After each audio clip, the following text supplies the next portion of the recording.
In today's video, I'm doing a shoe unboxing. These guys are the Bannister Low tops from Tom Ford. With your shoes, you get an extra set of laces and two very luxe dust bags.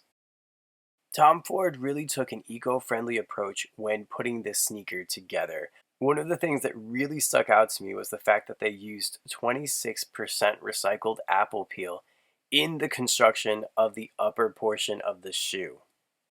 Now, this style of shoe comes in a bunch of different colors. However, when I saw that they had this neon option, I was all about this. This to me is a summer shoe. You have the classic white low top with a nice pop of color. These are a very comfortable shoe, and one of the things that I liked that they did was the tongue isn't done in leather. It's actually made out of sort of like a neoprene material. It's very comfortable. If the neon color is a little too much for you, they do also have this shoe in an all-white option. So here are three different ways I would style these sneakers. In the first look, I would pair them with an all-white outfit, keeping it very fresh, very clean.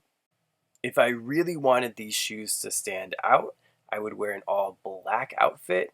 Wearing all black creates the perfect frame to really make these shoes pop. And lastly, you can't go wrong pairing these guys with a pair of distressed jeans and a t-shirt.